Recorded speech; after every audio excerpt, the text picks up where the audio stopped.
Saúde a igreja com a graça e a paz de nosso Senhor e Salvador Jesus Cristo. Amém? Amém. Nós vamos ler hoje dois textos da palavra no livro de Números,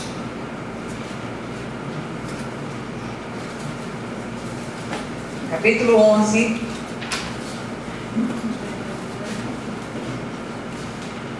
Números, capítulo 11. Nós vamos ler daqui apenas o versículo 1, por enquanto.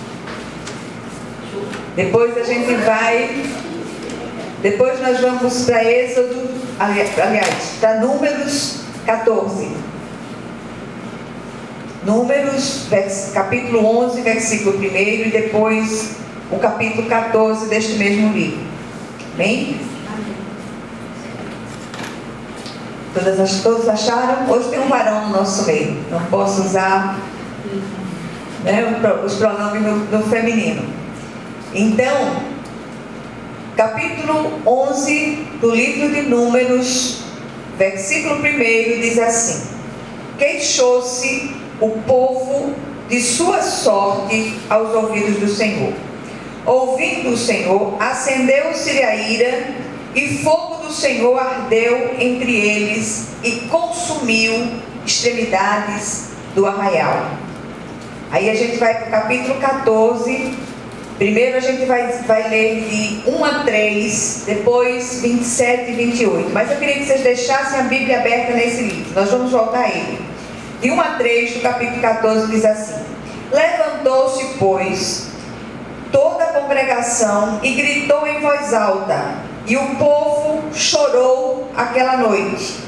Todos os filhos de Israel murmuraram contra Moisés e contra Arão, e toda a congregação lhes disse: tomara tivéssemos morrido na terra do Egito, ou mesmo neste deserto.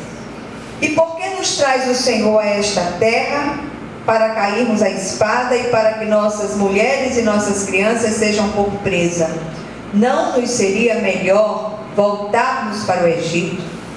Versículos 27 e 28 do mesmo capítulo: até quando sofrerei esta má congregação que murmura contra mim? Tenho ouvido as murmurações que os filhos de Israel proferem contra mim. Dize-lhes: por minha vida, diz o Senhor, que como falastes aos meus ouvidos, assim farei a vós outros. Amém? Vamos orar mais uma vez. Querido Deus e Pai Celestial, vem falar ao nosso coração, vem ministrar o nosso espírito, sobretudo, Senhor, vem nos libertar do mal da murmuração, Senhor. Traz contentamento, satisfação em Ti. Que a alegria soberana nos encha, Senhor. Que não haja nenhum lugar vazio em nosso coração que não seja absolutamente preenchido pela Tua presença soberana, Senhor. Que essa alegria, ela abunde nos nossos corações, que nós sejamos visitados, batizados com essa alegria e com essa satisfação que vem de Deus, em nome de Jesus. Amém. Glória a Deus. Meus amados, a gente tem falado sobre esse assunto, falamos outro dia nas nossas meditações de todas as manhãs, e a gente descobre que a murmuração continua roubando bênçãos.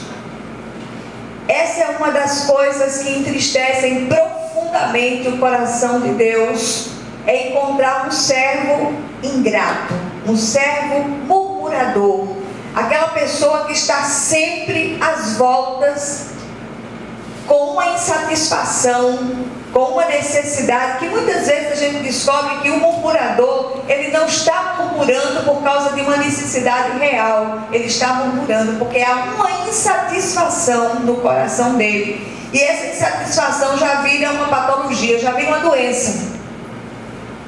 Tem gente que até contando uma bênção murmura: ah, eu recebi uma bênção, mas tem sempre um mais, né?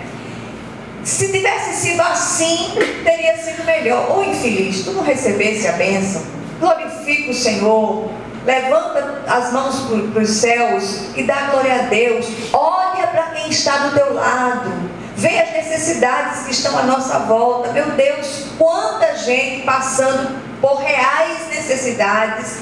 E eu acho interessante que essas pessoas, elas são tão prósperas no sentido emocional e espiritual, que elas não se queixam. A pessoa mais próspera que eu conheci na vida foram os irmãos Celestino e Celina. Ele já nasceu com o nome Celestino, né? E a irmã Celina, eles eram muito prósperos do ponto de vista humano. Eles eram fazendeiros, eles tinham propriedades e tal. E de repente, eles perderam tudo. Perderam tudo. A única coisa que restou para eles foi uma aposentadoria dessas rurais, que são muito pequenas, e uma casa que eles tinham comprado aqui em Barra de Jangada. E é interessante que uma pessoa quem nunca teve e começa a ter, né? Mas quem teve muito, e de repente perde tudo, né?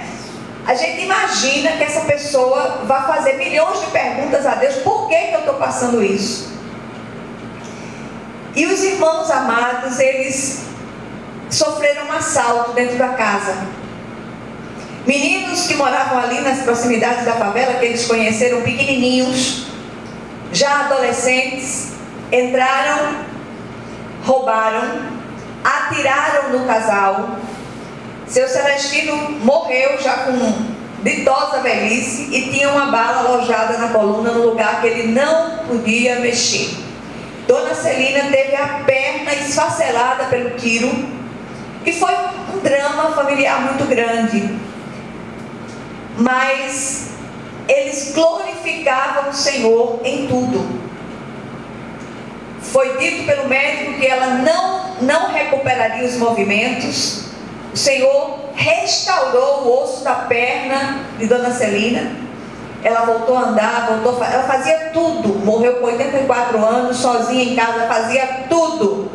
Seu Celestino saía daqui de Barra de Jangada, ia para Prazeres, para a feira, esperar aquele momento em que a feira tem coisas mais baratas, que chama xepa, né? E ali ele vinha com um saco nas costas, à semelhança daqueles irmãozinhos do interior que andam com aquele saco nas costas. Ele vinha feliz da vida porque tinha feito uma boa compra de coisas baratas. Sorriso nos lábios, uma palavra sempre acolhedora no coração. E eu nunca vi um casal mais próspero do que aquele. E ela dizia o seguinte: minha filha, eu digo sempre que ela é a pessoa que me chamava de minha filha, do jeito mais especial, que você se sentia acolhida e se sentia filha. Ela dizia: minha filha, a única pessoa que mexe na minha máquina de lavar sou eu. A máquina dela era o White Westinghouse, daquela de 1900, e perdi a data. E nunca se quebrou. As coisas não se quebravam, as coisas não se estragavam, porque o Senhor estava ali na situação. O Senhor honrava aquela alegria soberana que estava no coração da irmã e do irmão também. E a gente tem visto uma tendência no nosso meio muito grande a essa murmuração, esse queixume eterno que parece que não tem fim. E o contexto no qual esses versículos estão inseridos, eu queria que depois vocês lessem todo o contexto. Fala da travessia do povo, da libertação do povo de um cativeiro de 430 anos. Eles eram escravos no Egito, eles passavam por toda sorte de humilhação, de açoites, enfim. E ali, parece que eles se habituaram àquela vida de escravos. E eu tenho a impressão que essa questão ela tem feito escola ao longo dos séculos. Porque há muitos murmuradores. Mulheres que chegam com queixas e maridos que se queixam da hora que botam os pés dentro de casa até a hora que vai dormir. Quando não dorme, se queixando. E aí, aquele povo tinha memória fraca. O Senhor fez maravilhas para tirá-los do Egito. Vieram as 10 pragas, depois o Senhor fechou a questão com chave de ouro, abrindo o mar vermelho. A coisa mais improvável aconteceu, e o povo atravessou o mar a pé enxuto, mas no outro lado havia uma promessa de Deus que ele seria levado para uma terra que manava leite e mel. E é interessante que aquele percurso, segundo alguns historiadores, poderia ter sido feito entre 13 e 14 dias, e 15 dias. Eles fizeram em 40 anos, por causa da murmuração. E como a gente aprende aqui? Como a gente aprende a glorificar o Senhor pelo dia de hoje, pela provisão de hoje, pelo maná de hoje, por aquela graça concedida a nós no dia de hoje, porque nós temos uma batalha e uma travessia para fazer a cada dia. Sejamos gratos. O contexto todo, ele aponta 3 sintomas e 2 resultados da murmuração. Primeiro sintoma da murmuração: descontentamento e ingratidão, que são frutos da falta de confiança em Deus.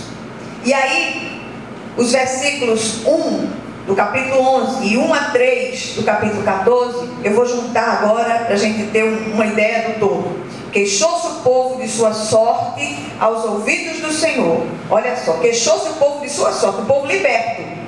Ouvindo do Senhor, acendeu-se-lhe a ira, e fogo do Senhor ardeu entre eles e consumiu extremidades do arraial. Levantou-se, pois, toda a congregação e gritou em voz alta, e o povo chorou aquela noite. Todos os filhos de Israel murmuraram contra Moisés e contra Arão, e toda a congregação lhes disse: tomara tivéssemos morrido na terra do Egito, ou mesmo neste deserto. Cuidado com as suas palavras na hora das murmurações. Cuidado com aquilo que com as nossas profecias às avessas. Há poder nas palavras. O segundo sintoma da murmuração são saudades da velha vida. Capítulo 11, versículos 4 e 5 dizem o seguinte: e o populacho, o povo que estava no meio deles, veio a ter grande desejo das comidas dos egípcios, pelo que os filhos de Israel tornaram a chorar e também disseram: quem nos dará carne a comer? Lembramos-nos dos peixes que no Egito comíamos de graça, dos pepinos, dos melões, dos alhos silvestres e das cebolas e dos alhos. O povo reclamava com saudade de pepino. O povo reclamava com saudade de cebola, com saudade de alho. Minha gente, coisa séria. A liberdade estava ali diante deles, e eles queriam trocar a liberdade por alho e cebola. Eu fico muito impressionada com isso, porque parece que a gente tem uma mania de se acostumar com o que não presta. Uma memória fraca para as bênçãos de Deus. Logo nós nos esquecemos das bênçãos. Saudades do Egito. O Egito, na Bíblia, o faraó e o Egito, ele tem um significado do reino das trevas. O terceiro sintoma da murmuração está no versículo 6 do capítulo 11, diz assim: agora, porém, seca-se a nossa alma, e nenhuma coisa temos senão este maná. Sabe qual é o terceiro sintoma? É fastio de Deus. O maná veio do céu, se queixavam porque não tinha pão, não tinha carne, e o Senhor faz chover pão. Chover pão do céu, e tudo no passado era uma alegoria que apontava para dias vindouros, para a obra completa e perfeita do Cristo. Aquele pão, recebido diariamente, apontava para o verdadeiro pão do céu, que era Jesus. E o povo, a única coisa que temos é esse maná. Olha que coisa séria. E o Senhor continua mandando para nós. Ele nos deu o pão do céu e continua nos alimentando todos os dias. Eu queria convidá-los hoje para olharem não para a sorte do outro, mas para a sua própria sorte, para a sua própria vida. Glória a Deus pelo que o Senhor tem nos dado. Glória a Deus porque um dia o Senhor nos tirou do Egito. Glória a Deus porque um dia o Senhor nos transportou do reino das trevas para o reino do Filho do seu amor. Eu vim de uma história espiritual muito complicada. Havia ali um caldeirão espiritual muito grande.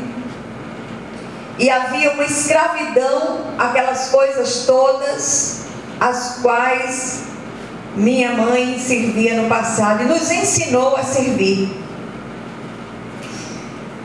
Normalmente a herança espiritual dos filhos vem sempre pela via das mães, seja ela boa ou má. Muitas vezes elas estão fazendo aquilo sinceramente equivocadas, como era o caso da minha mãe. Ela acreditava naquilo e teve um encontro pessoal lindo com Jesus. Ruth sabe disso, no apagar das luzes da sua vida terrena. Quando eu me converti, a família inteira me execrou. Parecia que eu tinha uma doença contagiosa. Eu tinha saído de toda aquela coisa antiga, aquelas amarras todas. O Senhor foi o meu grande resgatador de tudo aquilo. E eu digo a vocês, se o Senhor fechasse o fôlego da minha vida hoje, louvado seja o nome dele por isso. Glórias sejam dadas ao Senhor. Estar com Cristo é incomparavelmente melhor. O que a gente está vivendo hoje em termos de dificuldades, todos passamos por dificuldades, todos vivemos dificuldades, mas nós temos o alimento, que é o Cristo. E eu digo isso para o casal de jovem que está aqui, digo isso para as irmãs que são todas da minha faixa de idade, um pouco mais, um pouco menos. Mas assim, busque o Senhor, estreite o seu relacionamento íntimo com Ele. Às vezes nós sentimos falta de coisas que o Egito tem para oferecer, mas não é mais para você. E aí a gente segue nesse raciocínio. E aí a gente vai ver o resultado dessa murmuração. Primeiro resultado, ela acende a ira de Deus.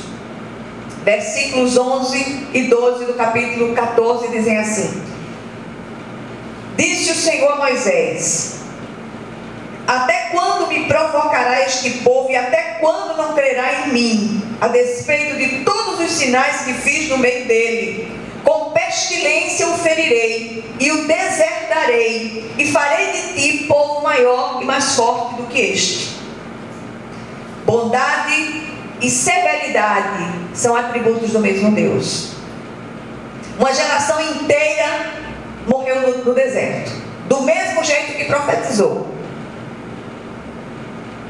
Moisés ainda intercedeu pelo povo, o Senhor ia exterminar a todos, mas deixou um remanescente. E aquilo que acontecia no passado, não pense que não acontece mais nos dias de hoje. Quantos crentes atravessando estreitos que parecem que não vão ter fim nunca, por causa da murmuração. Tinha uma hiena num comercial, num desenho antigo, eu não sei que desenho era aquele. Os meninos eram pequenos e tinha esse desenho, e a hienazinha ficava o tempo todo: ó vida, ó azar, ó miséria. O tempo todinho a hiena fazia isso. E às vezes a gente se comporta como aquela hiena. Nós somos o povo da esperança, nós somos o povo da bênção, nós somos o povo da aliança com Deus. Não se deixe contaminar por aquilo que está lá fora. E tem outra coisa, muitas vezes dentro dos nossos guetos, das nossas igrejas, no meio do povo chamado pelo nome de Deus, as coisas não são muito diferentes. E eu não estou nem falando de quem está lá fora, estou falando de quem conhece a Deus. ou pelo menos que professa o Senhor como Senhor e Salvador. Segundo resultado da murmuração, ela nos faz perder a bênção.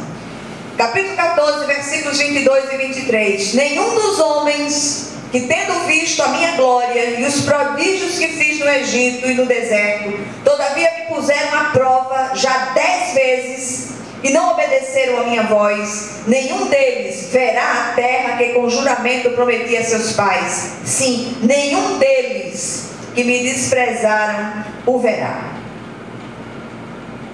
O povo chorou porque queria carne. O Senhor fez chover não só pão, mas codornizes. Eles comeram carne de se fartar. E antes que a carne fosse mastigada e engolida, o Senhor feriu uma quantidade absurda deles. E eles pereceram naquele desejo carnal de comer aquela carne. É muito sério. E gratidão é algo que a gente precisa praticar, exercitar. Às vezes a gente tem que exercitar a gratidão mesmo em lágrimas. Está difícil para você, está difícil para mim. Eu estou atravessando um dos momentos mais difíceis da minha vida. Mas eu não queria voltar nem um dia. Porque o meu Senhor, Ele é Deus. Se Ele fizer, Ele é Deus. Se Ele não fizer, Ele é Deus. E tudo que eu quero é estar na presença do meu Deus. O Senhor pode até atender os murmuradores, satisfazendo-lhes o apetite físico carnal, mas faz definhar-lhes a alma. O Salmo 106, versículo 15, ele diz uma coisa que me faz estremecer. Ele diz assim: concedeu-lhes o que pediram, mas fez definhar-lhes a alma. Há muito crente que, por conta dos desejos carnais, eu não falo só na área da sexualidade, eu falo de desejos carnais, eu falo em relação a tudo. Quanto crente compulsivo por compra, isso é um desejo carnal. Compromete cartões de crédito, compromete muitas vezes até a segurança da própria família. Compra com os olhos. Tu vai usar isso? Logo se esquece daquilo e já vai comprar outra coisa. Para com isso em nome de Jesus. Eu conheço uma irmã que ela tem mania de encher a casa de móveis. Ela se endivida, ela compra sem parar. E logo se enjoa daquilo, passa para frente, vende ou dá para comprar mais e comprar mais. Às vezes nem se refez das dívidas. Isso é muito sério. O que nós aprendemos aqui rapidamente? Primeiro, quantos dos que se dizem discípulos de Cristo têm caído na teia da murmuração? Acabamos recebendo aquilo que tanto profetizamos em nossas detestáveis murmurações. Os versículos 28 a 30 do capítulo 14 diz assim: diz-lhes, por minha alma, por minha vida, diz o Senhor, que é como falastes aos meus ouvidos, assim farei a vós outros. Neste deserto cairá o vosso cadáver, como também todos os que de vós foram contados, segundo o censo de 20 anos para cima. Os que dentre vós contra mim murmuraste, não entrareis na terra a respeito da qual jurei que vos faria habitar nela, salvo Caleb, filho de Jefoné, e Josué, filho de Num. Quanta mortandade aconteceu no passado durante aquela travessia no deserto. O povo havia saído do Egito, mas o Egito não tinha saído do coração deles. Segundo lugar, presta atenção nisso aqui: a murmuração é filha da incredulidade, irmã gêmea da ingratidão, mãe da contenda e companheira inseparável da desobediência. Isso é sério demais. Os israelitas poderiam ter feito aquela travessia assim: 40 anos de penúria naquele deserto, andando em círculos. O povo de Deus precisa restaurar ou desenvolver a cultura da ação de graças, da gratidão ao Senhor. Terceiro lugar, ainda há tempo de restaurar a porta da gratidão em nosso coração, para não entristecer o Espírito de Deus e não acender a ira do Senhor. Em último lugar, atentemos, a murmuração tem sido uma potente arma nas mãos do adversário para adiar ou roubar as nossas bênçãos. Sejamos gratos e não permitamos que nossas bênçãos sejam roubadas ou adiadas, em nome de Jesus. Amém? Glória a Deus.